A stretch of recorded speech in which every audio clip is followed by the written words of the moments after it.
Python es un lenguaje muy fácil de aprender, por lo tanto su curva de aprendizaje es más corta. Para aprender a programar, Python es el más recomendado como primer lenguaje, debido a la sencillez de su sintaxis. Actualmente Python se encuentra en el top de los 5 mejores lenguajes de programación, superando a Java, C# y C++. Otra razón para aprender Python es que es multiplataforma y puede instalarse de forma sencilla en Windows, Mac o Linux. Entre las principales características de Python tenemos que es un lenguaje orientado a objetos. Esto quiere decir que los programas en Python se pueden encapsular para ser reutilizados en nuevos proyectos. Otra característica de Python es que este es un lenguaje interpretado. En lugar de tener un compilador, posee un intérprete, que ejecuta las instrucciones directamente sin una previa compilación del programa. La filosofía de Python se basa en la legibilidad de su código. Este lenguaje permite aprender buenas prácticas de programación, además de ayudar a mantener un código limpio y fácil de mantener. En esta clase veremos cómo instalar Python en su versión 3. Una vez que estemos en la página python.org, que es el portal del cual vamos a descargar Python, nos vamos a donde dice Download. Aquí se muestra cuál es la versión más recomendada y más actual según nuestro sistema operativo. Le damos al botón gris con la versión a descargar para que pueda iniciar la descarga. Si se necesita instalar una versión específica de Python, solo nos dirigimos a la pestaña Downloads. Lo primero que veremos son las últimas versiones liberadas hasta el momento. Buscamos la versión de nuestro interés y le damos clic en Download. En la página que aparece buscamos el instalador que se adapte mejor a nuestro sistema operativo y le damos clic para que inicie la descarga. Una vez que se descargue Python, lo ejecutamos y nos aparece la siguiente pantalla. Lo primero que se muestra es la opción de instalar Python en una ruta por defecto y la opción de instalar Python de forma personalizada.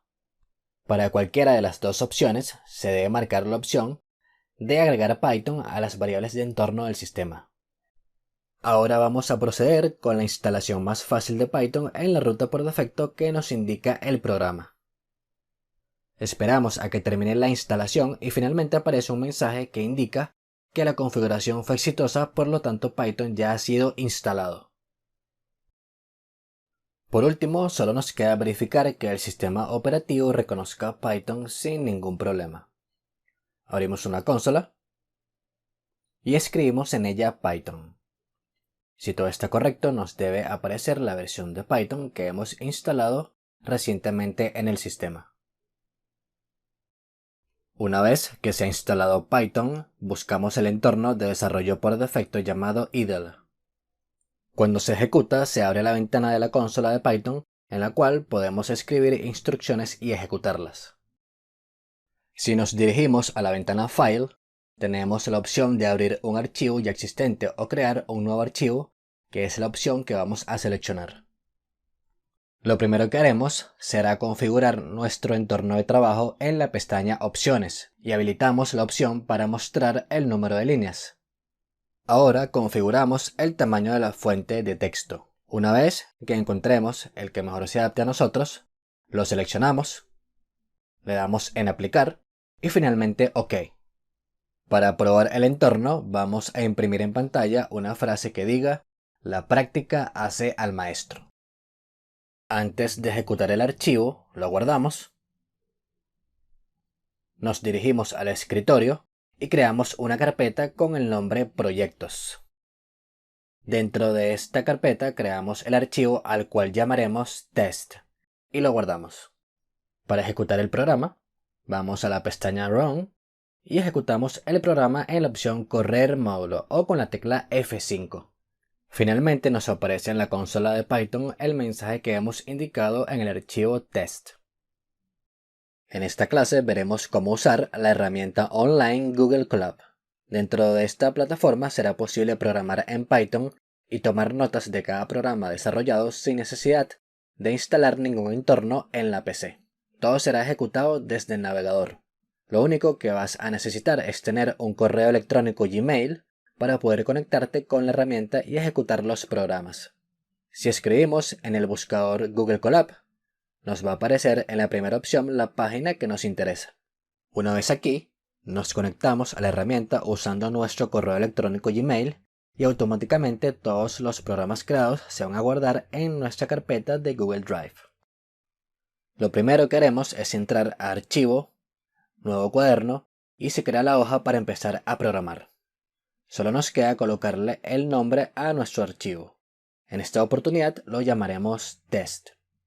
Y verificamos que el archivo creado podamos ya visualizarlo en Google Drive. Si es de nuestro agrado, podemos organizar los programas en carpetas. Y si queremos abrirlos desde acá, solo le damos clic secundario, abrir con Google Colab, y nos lleva de igual forma a esta pantalla. Procedemos a conectarnos. Para verificar que todo funciona, vamos a imprimir en pantalla la frase "Mientras más practico, más suerte tengo". De esta forma sencilla, ya tenemos Google Colab listo para crear y ejecutar programas. En Google Colab podemos crear dos tipos de canales. Podemos crear canales de texto o de código. El canal de código ya vimos cómo utilizarlo. Se escribe el código Python, se ejecuta y aparece la salida del código escrito. En el canal de texto básicamente podemos escribir texto simple, colocar títulos y anotaciones. Acá no vamos a poder correr ningún tipo de código. Podemos hacer uso de las herramientas que tenemos acá para darle formato al texto y crear anotaciones. Para títulos y subtítulos usamos la que tenemos aquí y seleccionamos el tamaño que deseamos agregando almohadillas o numerales. Mientras mayor es la cantidad de almohadillas, más pequeño es el texto. Podemos colocar un separador con 3 guiones para darle una mejor presentación a las notas. Se puede colocar algo en negritas para resaltarlo. Se puede colocar el texto en letra cursiva y también se puede incluir algún fragmento de código para que pueda ser fácilmente identificado. Se pueden insertar enlaces, imágenes, sangrías con el símbolo mayor que para indentar el texto, listas numeradas y listas desordenadas. El resultado en pantalla será el siguiente. Si queremos hacer algún cambio, le damos doble clic y podemos editar las notas. Aún se puede hacer mucho más en el canal de texto. En la documentación de Google Colab podemos visitar el apartado de Markdown para seguir aprendiendo sobre anotaciones. Para descargar un archivo de Google Colab es muy sencillo. Nos vamos a Archivo y buscamos la opción Descargar. Y nos aparecen dos opciones. La primera opción es como archivo .py para ejecutarlo en un editor o un entorno de desarrollo integrado de Python. La segunda opción es como notebook, lo que va a permitir que ese archivo se pueda ejecutar de forma local en el entorno de Jupyter Notebook. Más adelante veremos cómo instalarlo para que puedas tener el abanico de opciones disponibles para poder trabajar en Python desde el navegador o de forma local. En esta clase veremos cómo instalar Anaconda. Anaconda es una plataforma estándar de programación, la cual nos va a permitir realizar una instalación fácil y rápida de Python, además de otras librerías para ciencia de datos e inteligencia artificial. En la página para descargar Anaconda elegimos primero nuestro sistema operativo, ya que está disponible para Windows, Mac o Linux. Yo descargaré la versión para Windows que ya incluye Python 3. Iniciamos la descarga. Y después de haber descargado el archivo vamos a la carpeta donde se encuentra el instalador. Lo ejecutamos y le damos siguiente. Estos son los términos y condiciones. Aceptamos la licencia. Seleccionamos el tipo de instalación recomendada. Elegimos la ubicación donde se instalará Anaconda. Y le damos clic en instalar para que inicie el proceso. Finalmente aparece un mensaje indicando que la instalación de Anaconda se ha completado. En esta clase veremos cómo usar de forma básica el entorno de Jupyter Notebook. Lo primero que haremos es buscar el acceso directo de Anaconda y lo ejecutamos. Una vez que cargue, buscamos Jupyter Notebook y le damos clic. Una vez que cargue en el navegador de forma local, ya podemos empezar a trabajar en Jupyter. Lo primero que aparece es la ruta por defecto donde Jupyter busca los programas. Nos dirigimos a esa ubicación y creamos una carpeta llamada Notebooks para guardar los nuevos programas. Ahora actualizamos el navegador para que aparezca la nueva carpeta. Dentro de esta ubicación ya podemos guardar los nuevos programas. Para crear hojas de Jupyter Notebook, vamos a la opción Nuevo y se darán cuenta que Anaconda me ha instalado correctamente Python en su versión 3. Y aquí ya tenemos creada una hoja de Jupyter Notebook. Guardamos el archivo con el nombre test. Para verificar que todo esté bien, vamos a imprimir la frase: si lo imaginas, lo puedes crear. Lo ejecutamos y listo. Ya tenemos funcionando correctamente Jupyter Notebook y Python. En la ruta por defecto de Jupyter Notebook podemos crear una carpeta para guardar los archivos de Google Colab. En este caso ya la tenemos creada y se llama Colab Notebooks. En esta carpeta ya tenemos el archivo test que descargamos de Google Colab. Lo abrimos y de forma inmediata ya podemos visualizar su contenido. Como se puede apreciar, las anotaciones se ven exactamente igual que en Google Colab, gracias al lenguaje Markdown, que también se puede usar en Jupyter Notebook. En Jupyter, al igual que en Google Colab, podemos crear canales o celdas para escribir anotaciones o código en Python. Al dar doble clic en la celda de nuestro interés, podemos editar su contenido. Para ejecutar cualquiera de los dos tipos de celdas, se presiona el botón Run. En cualquier momento siempre será posible cambiar entre un tipo de celda u otro. Luego de cualquier modificación, siempre es importante guardar los cambios para luego ejecutar la celda de interés. Para finalizar la ejecución de un notebook, lo cerramos y en la carpeta donde se ubica aparece el archivo con un icono en verde, mostrando que aún se encuentra activo. Lo marcamos y presionamos el botón rojo llamado Shutdown para detener la ejecución del archivo. De esta forma sencilla, ya hemos visto cómo descargar archivos de Google Colab para ejecutarlos en Jupyter Notebook. En esencia, Python es un lenguaje muy similar al pseudocódigo. El pseudocódigo, como su nombre lo indica, es un falso lenguaje que permite expresar de forma general los distintos pasos que va a realizar un programa que posteriormente puede ser adaptado a un lenguaje de programación específico. Como primer programa tenemos el de imprimir un mensaje en pantalla. El pseudocódigo de este programa es muy sencillo. Tenemos la función llamada imprimir y dentro de paréntesis y comillas la palabra comentario, que puede ser cualquier frase que queramos mostrar en pantalla. Este programa en Python no ocupa más de una línea y se escribe usando la función print. Dentro de paréntesis y comillas está la frase Hola mundo, que será la que se va a imprimir en pantalla. Si queremos agregar comentarios al código, podemos usar el símbolo, numeral o almohadilla. Todo lo que esté comentado será ignorado al ejecutar el intérprete de Python. Los identificadores asociados a nombres de variables son muy importantes y deben dominarse desde el inicio para evitar errores de interpretación. Los identificadores están formados por letras, números y guiones bajos. Al crear identificadores se deben seguir una serie de reglas. En primer lugar, los identificadores deben comenzar por letras. Pueden empezar por guiones bajos, no deben tener espacios y no pueden tomar el nombre de palabras reservadas en Python. Ahora veamos una serie de ejemplos no válidos para variables creadas en Python.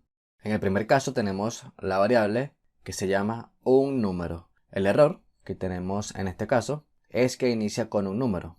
La forma correcta en la que podríamos haber escrito esta variable sería número 1. La siguiente variable contiene un espacio. La forma correcta de rellenar ese espacio sería con un guión bajo. Siempre que queramos resaltar ciertas palabras, podemos separarlas con guiones bajos. La siguiente variable es mañana. Esta variable parece estar bien escrita, sin embargo contiene un carácter especial que es la letra ñ. En el idioma inglés no se utiliza la letra ñ, y Python reconoce esta letra como un carácter especial. En lugar de colocar una ñ, se puede colocar una n. La siguiente variable es más datos. El error en este nombre para una variable es la tilde. Este cuenta como un carácter especial ya que tampoco se utiliza en el idioma inglés, y la única forma de evitar este error es colocar la misma letra pero sin la tilde. Por último tenemos la variable pass. En este caso cumple con todo lo que se necesita. No inicia con un número, no contiene espacios, no contiene caracteres especiales, sin embargo es una palabra reservada en Python. Y por esa razón la variable pass es un nombre no válido para declarar una variable. Como punto adicional, a la hora de asignar nombres a las variables, debemos tomar en cuenta que al crear identificadores, los nombres deben revelar intenciones. De esta forma estaremos aplicando buenas prácticas de programación para escribir código limpio. En el código de ejemplo, tenemos 3 variables en la parte superior declaradas correctamente con valores almacenados. Sin embargo, sus nombres no revelan intenciones.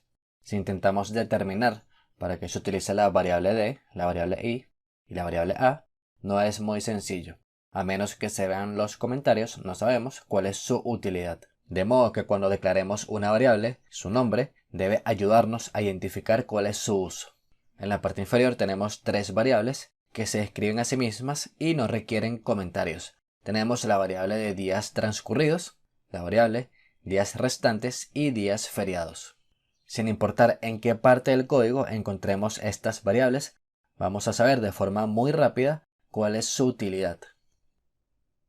A la hora de declarar variables vamos a seguir una serie de reglas. La primera es, utilizan nombres descriptivos en lugar de nombres cortos. Como ejemplo tenemos 2 variables en la parte superior, sc y da, ambas inicializadas en 0. A simple vista es muy difícil saber para qué se van a usar estas variables y representan la forma incorrecta de declararlas. En la parte inferior tenemos 2 variables declaradas correctamente, shopping cart, que hace alusión a un carrito de compras, y delete address, para eliminar una dirección. Esta es la forma correcta en la que se deben declarar las variables para que sea mucho más fácil encontrar y depurar errores cuando estemos desarrollando programas más extensos. La siguiente regla para escribir código limpio cuando creamos variables está relacionada con números y dice lo siguiente: si contiene números, usa palabras que acompañen cantidades. En la parte superior del código de ejemplo tenemos 2 variables, una que se llama i y la otra items. Ambas se usan para llevar el conteo de ciertos datos dentro del programa. Sin embargo, no queda muy claro cómo se debe usar cada una, ya que las variables que almacenan números tienen múltiples usos. En la parte inferior tenemos 2 variables correctamente declaradas, minItems y maxItems. La intención de estas variables es almacenar datos máximos y mínimos de cierto ítem o producto que estemos utilizando a lo largo del programa. Otra regla que debemos aplicar está relacionada con valores booleanos y dice lo siguiente: si la variable tiene valor booleano, escríbela como una pregunta. En la parte superior del código de ejemplo tenemos 2 variables, open1 y close1, haciendo alusión a 2 variables que son del tipo booleano. Aunque están declaradas correctamente, se pueden reescribir como lo tenemos en la parte inferior.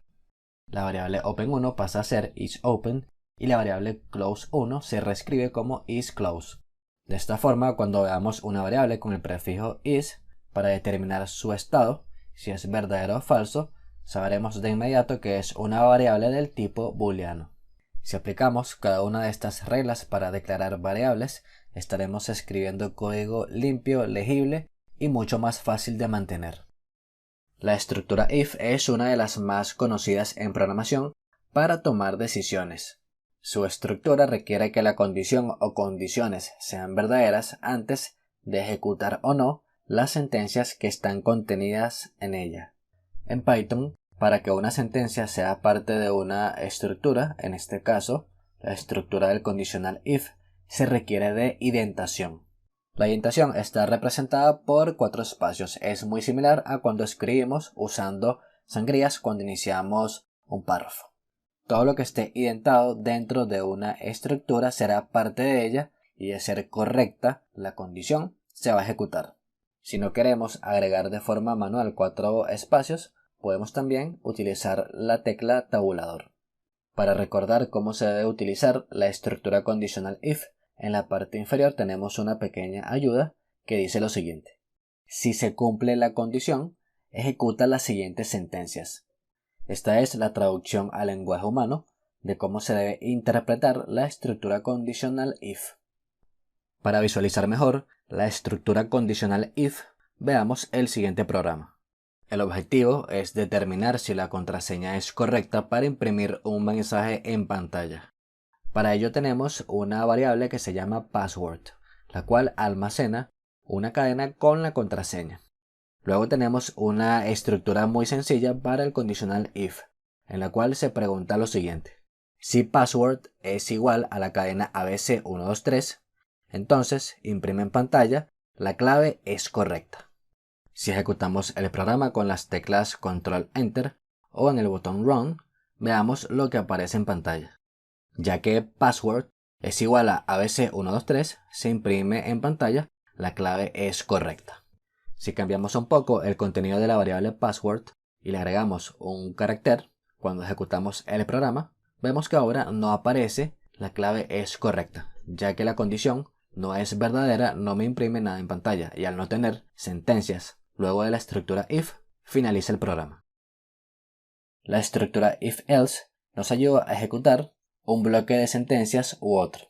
Esta estructura se traduce en lenguaje humano de la siguiente manera. Si se cumple la condición, ejecuta las siguientes sentencias. Si no se cumple la condición, ejecuta estas sentencias. Veamos ahora un programa con la estructura if-else.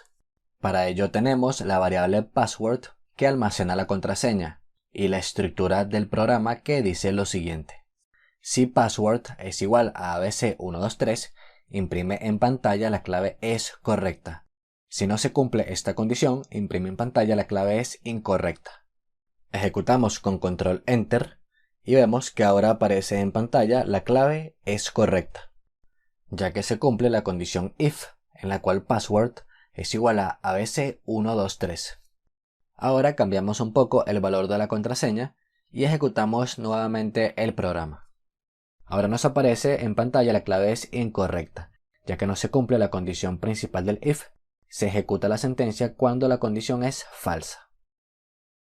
La estructura condicional elif nos permite agregar diferentes condiciones y ejecutar solo una de ellas.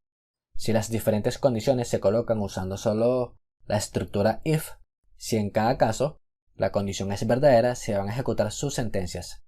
Si queremos que se ejecute solo una condición de todas las disponibles, vamos a utilizar entonces la estructura elif. Esta estructura se traduce al lenguaje humano de la siguiente manera. Si se cumple la condición, ejecuta las siguientes sentencias. Si no, si se cumple esta condición, ejecuta estas sentencias. Ahora veamos un programa con la estructura elif. Para ello tenemos dos variables, password y usuario, con las cuales vamos a determinar si se cumplen ciertas condiciones para mostrar un mensaje o no en pantalla. Como primera condición tenemos, si usuario es igual a admin y password es igual a root, imprime en pantalla usuario correcto y clave correcta. Para que esta sentencia sea verdadera, se deben cumplir ambas condiciones. Si una de las dos no se cumple, la sentencia es falsa. Luego tenemos la condición con el elif, en la cual al no cumplirse la condición anterior, verifica si usuario es igual a admin y password es diferente de root. Si ambas condiciones son verdaderas, imprime en pantalla usuario correcto, clave incorrecta. Si ejecutamos el programa, veremos en pantalla que aparece el mensaje usuario correcto, clave correcta. Por lo tanto, la condición if se ha cumplido a la perfección. Si cambiamos un poco la contraseña y ejecutamos nuevamente el programa, ahora nos aparece en pantalla usuario correcto, clave incorrecta. Ya que el conditional elif es la contracción de else if, se puede escribir el mismo programa de la siguiente manera.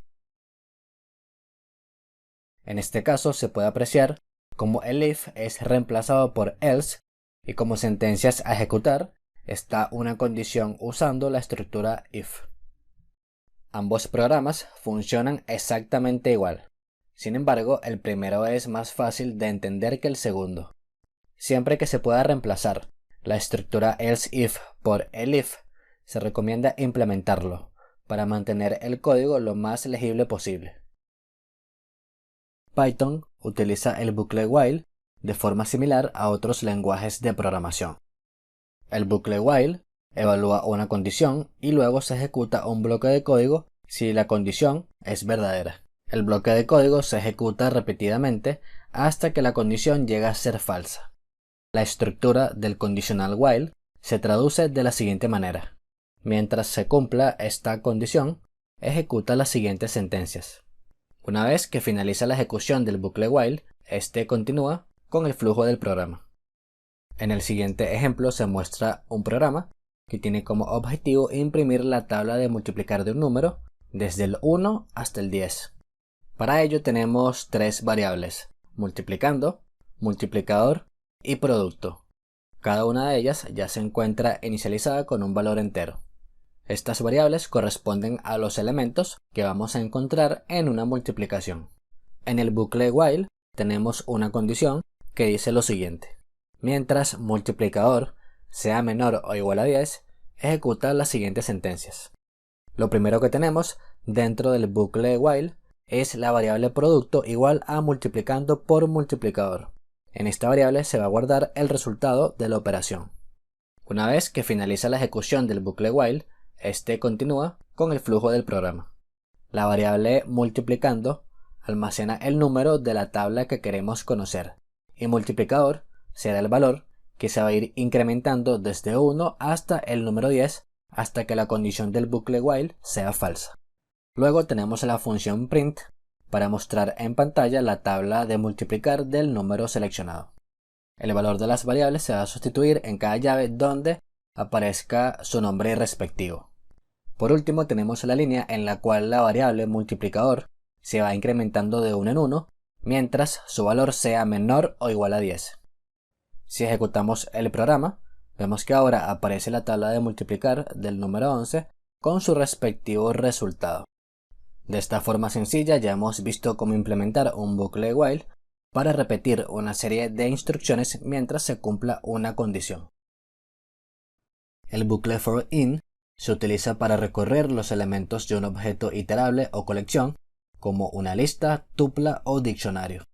En cada paso de la iteración se tiene en cuenta a un único elemento de la colección sobre la cual se pueden aplicar una serie de operaciones. El bucle for in se traduce de la siguiente manera. Para cada elemento en la colección, ejecuta las siguientes sentencias. Esto quiere decir que mientras existan elementos dentro de la colección que no se hayan utilizado, el bucle for in se va a repetir. A diferencia del bucle while, en el cual se necesita una condición de finalización, en este caso, la cantidad de elementos de la colección es la que determina la continuación o la finalización del bucle. En el siguiente programa veremos cómo usar de forma sencilla el bucle for in. El objetivo será imprimir en pantalla cada uno de los nombres que están almacenados en una lista. Lo primero que tenemos es una lista llamada nombres, que tiene 4 elementos: Juan, Antonio, Pedro y Herminio. En el bucle for in tenemos lo siguiente. Para cada nombre, en la lista de nombres imprime en pantalla el nombre seleccionado.